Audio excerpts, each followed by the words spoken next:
Hello, my name is Leili So and I am a researcher at the University Miguel Hernández of Elche in Spain. This video abstract summarizes our study, The Unexpected Sight, Improvement of Visual Function Following Intracortical Microstimulation of the Human Occipital Cortex, published in Brain Communications. In this study, we describe a profoundly blind participant who experienced remarkable visual recovery during their participation in a cortical visual neuroprosthesis study. Vision loss profoundly affects daily life. Visual prostheses aim to restore limited but functional sight by stimulating the visual pathway. This stimulation produces light spots called phosphins, which can be used as building blocks for prosthetic vision. Different sites can be used for visual prosthesis, but here we focus on cortical visual prosthesis. The most fundamental requirement of a neurological prosthesis are well understood. In order for a device to effectively emulate a neurological system, it has to do three things. First, it must collect the same kind of information that the system normally collects. Next, it has to process that information. And third, it must communicate in an appropriate way with other parts of the nervous system. We conducted a first-in-human study which uses the Utah electrode array as an interface for cortical visual neuroprosthesis.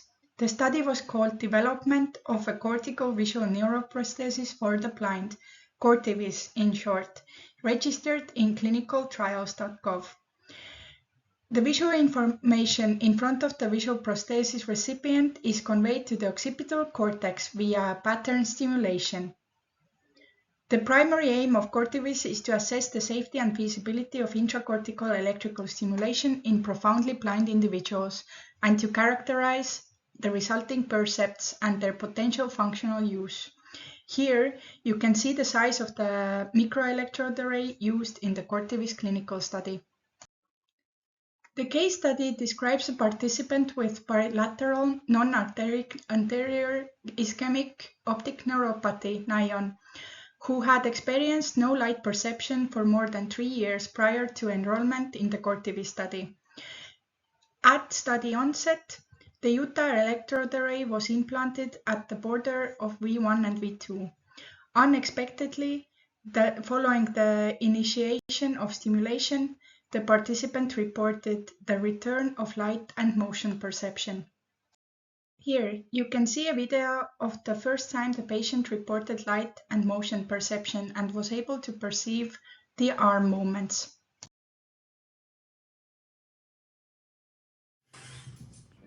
What does Christina do? Going up and down like this. And now you have that done like that again. But you who see the shadow yes, the shadow of the arm.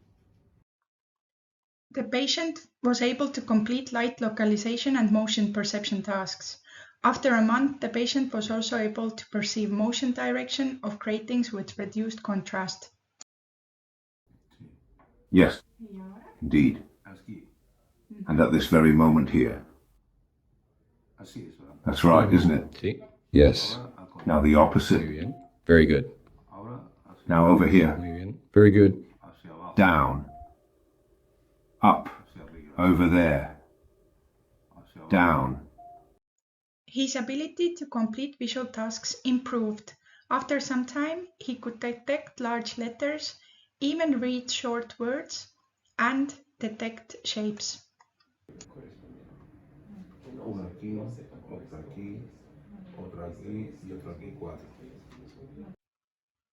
This plot shows visual acuity improvement over the 6-month experimental period and its persistence up to 18 months post-explantation.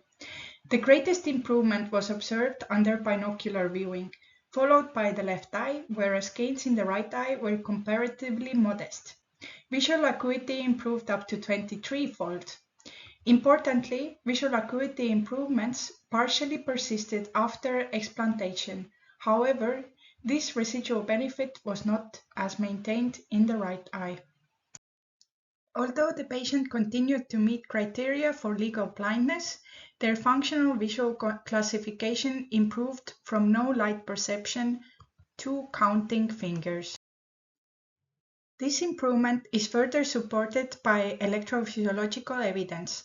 We recorded both visual evoked potentials, VEPs, and steady-state visual evoked potentials, SSVPs. VEPs were nearly absent at baseline, but following stimulation showed increased amplitudes and delayed latencies. In parallel, SSVP amplitudes increased across sessions, together suggesting a re-engagement of visual pathways.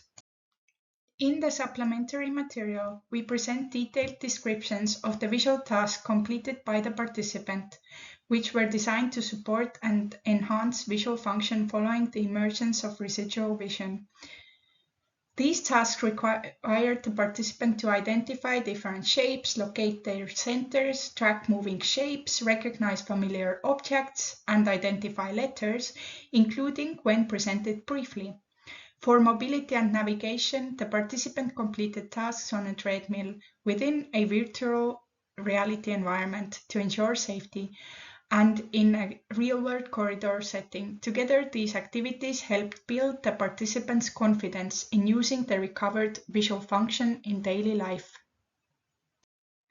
The recovery we observed likely rises from multiple interacting mechanisms, including residual retinal function, cortical plasticity, stimulation-induced neurotropic effects, and intensive training, which together may have reactivated long-dormant visual circuits. While limited to a single case, these findings provide compelling evidence of adult brain plasticity and point towards new rehabilitation opportunities for optic nerve disease enabled by cortical stimulation. And with that, we thank you for your attention. The full article is available online at Brain Communications. We gratefully acknowledge the funding bodies, the entire clinical and research team, and most importantly, the participant for their time, commitment, and trust. We also thank the other Cortivis participants for their invaluable contributions to this research.